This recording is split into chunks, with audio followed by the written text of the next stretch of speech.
It's not every day that two of these things happen in one day. September 24th, 2024 will forever be the day known as Sonic Central and State of Play Day. Because yes, both of those happened at the same day, a few hours apart. Sonic Central actually happened while I was taking a physics exam, which there's no doubt about it. I failed it. Let's see if this blue burglar can redeem himself, and see whether I should have just skipped the physics exam to watch this instead. Alright, so Ivor Robotnik and Takashi Tezuka talk about how Shadow the Hedgehog's pretty cool, right? And then they jump into mobile games. Yep, the first 5 minutes of this presentation are taken up by updates on mobile games. I will say that Sonic Rumble looks kinda cool, but it also looks too much like Fall Guys.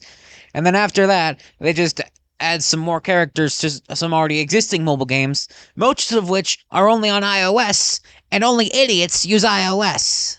Then they have some hotspots for the Fearless Year of Shadow, and it's blatantly obvious that they're just doing this Year of Luigi stuff, because it ended up being that Sonic X Shadow Generations and the Sonic 3 movie ended up coinciding, so they just decided to pull this, because it works so well for the savior. And then there's apparently going to be some animations regarding the Chow. I'm pretty sure everyone just wants another Chow Garden. Not me, but everyone else. And then we get crossovers with Roblox, Monkey Ball, and 2 Point Museum. Random question, how old do you think the average Sonic fan is? Apparently the answer is 5, because next up we get more information on Lego Sonic, featuring the most obnoxious skit worthy of only the worst Saturday morning cartoons. That face right there says it all. And then we got the merch segment featuring, And then there's an admittedly neat-looking figure by Jack Specific, or at least it would look neat if the fingers didn't look like spaghetti. And then there's some PDP controllers with Sonic figures inside them. This shouldn't be announced here. I've seen these at Target. Ladies and gentlemen, the absolute ugliest bike helmet you have ever seen. And then there's this adorable Shadow figure, and looking back at the footage, you can see that they placed it right beside a mason jar. I wonder what that's for. Also, Sonic is breaking out in hives. Let's face it, you watch this thing for a new Sonic game. So here's Sonic at Top Golf. I'm pretty sure there's been a Sonic Golf thing before, but I'm not going to look it up because I already know that if I do, I'm just going to find more of this. Also, remember yesterday or the day before when the Sonic Twitter uploaded that thing with Shadow as Batman? Turns out there's going to be an entire Sonic DC crossover thing, and they're making comics for it.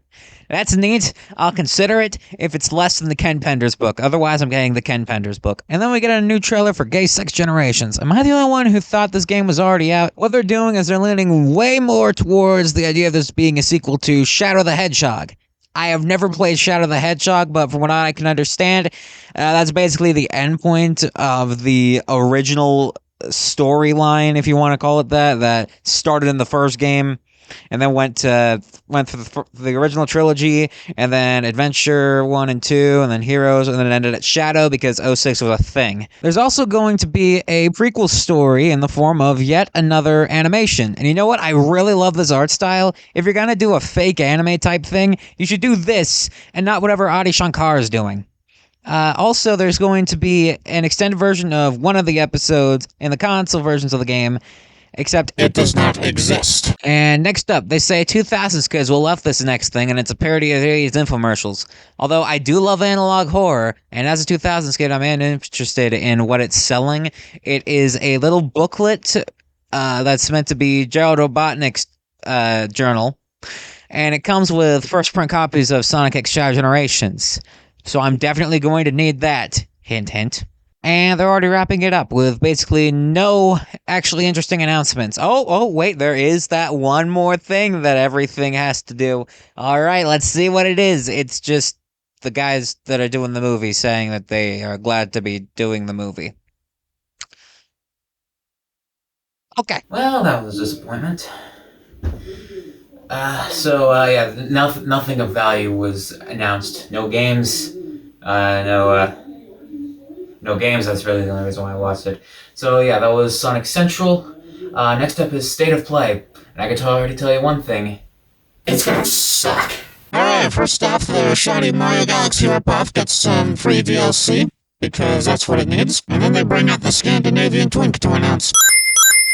Hell is awesome. Pretty sure this is a Souls-like, and I can't shake the feeling that it's got a little bit of liberal arts in it. Arcade, another Souls-like looking thing. Oh boy! Now just hold up. That doesn't look like a Souls-like at all. That looks like the kind of game that you like. Who are you? I'd expect you to remember. You killed me. Ah, yeah. The heretic. You ate me! And you used my death note as toilet paper. Oh, well, yeah, how's that looking for you? I thought you hated copyright. Lunar Remastered Collection. You know what? A bunch of turn-based RPGs would definitely hit the spot right now. Your parents bonded over Silver Star. You wouldn't exist without these games. You better get paid DLC for TMNT Shores of Vengeance, Sonic X Shadow Generations, because everyone loves paid DLC. Physical or piracy, that's the only way. Fantasia Neo Dimensions, yet another turn-based RPG. You praised it in the direct. Dragon Age the Veilguard, one order of generic action RPG coming up. It looks like a Souls-like, but almost mixed with the terrible combat system of Final Fantasy XII and Xenoblade. And then we get more DLC, this time for Alan Wake 2, which got a billion rewards at the Game Awards for no apparent reason, and also I think this DLC was already announced earlier. Hitman World of Assassination. I already glanced over it when I did all the FPSs, but I just gotta say, this game looks horrendous. And remasters of the Legacy of Kain Soul Reaver games. Okay, so all you're doing is just taking the old games, sprucing them up, and treating them as new games. Wow, amazing. Screw it, this is my show now. I'm very interested in the Legacy of Kain series because I've heard it's like Devil May Cry meets Legend of Zelda, and I love the idea of that combination. I've been playing Darksiders a bit recently, and it's kind of like that, and having more of that sounds great. Fear the Spotlight, a PS1 style horror game. You lost me. It's made by Blumhouse. You gained me. Towers of Agaspa. You know what? After Conquered failed, I'm pretty sure I'm allowed to make fun of how video game characters look. This guy looks ugly. Fortnite. I'm starting to think the other guy had a point. Dynasty Warriors Origin. I think this was in another thing, but I don't remember. I'm gonna say, this looks good, but I don't care for Warriors games. For the love of God, please shut up about Monster Hunter Wilds. Next up we get LEGO Horizon Adventures. I still think it's funny that it's also being put out on Switch. And also a remaster of Horizon Zero Dawn. This was rumored, I still have no idea why this is important. Updates for Stellar Blade, including Nier Automata DLC. This was already at the top of my most wanted list, and now it's even further. And then there's new additions to PS Plus, including the Dead Space remake, a different Legacy of Kain game, and The Last of Us Part 1 remaster. Pretty neat. And then we get some new colors for the controller and the console. Some glittery junk. I still don't know if there's any black. And for the next thing, I'm going to be handing it off to the other guy. So first I want to go back through and talk about some of the ones that I just kind of glanced over. So first, Midnight Walk. Honestly, I can't tell whether it's an FPS or a 3D platformer. And also, regardless, it looks like Tim Burton, so I'm probably just going to play it anyway. And Dragon Age the Veilguard. When I said that it had that garbage combat system from Final Fantasy XII with Xenoblade, I was completely lying. I stared at one screenshot and thought that was just how it played instead of just being a menu. And honestly, I think I just have to get it anyway because it was one of the final Game Informer covers. Alright, next I'm gonna turn it over to old Freako over there because frankly, I can't give justice to how stupid this next thing is. So, take it away. The PS5 Pro.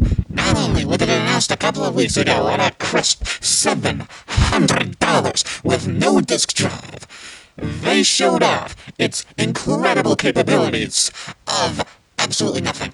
Like, seriously, you could compare this to a regular PS5, and you'd barely be able to tell the difference. Even if the PS5 is in performance mode, you'll still think that they're both the exact same, because at the end of the day, any amount of graphical upgrade since, really, even the PS3 and Xbox 360 is minimal. Minimal compared to what it used to be. So, an upgrade from the PS5 to the PS5 Pro? Why would you even bother? I want to punch this stupid guy in this stupid face. What a way to end this. Hold it right there, that's not the end at all. The real ending is a sequel to Ghost of Tsushima. And that other guy tried to end this video early because he can't say anything negative about a sequel to Ghost of Tsushima. Wow! Yes! And that was the state of play. Sure, it wasn't the greatest thing in the world, but saying it was completely irredeemable like Sonic Central, it's pushing it a fair bit. I mean, it had Ghost of Yotei, the sequel to Ghost of Tsushima. That is worth quite a lot of somethings. So yeah, it was, I guess, fine. It was fine. And also the TGS is coming up in a few days, and so that guy over there can behave himself.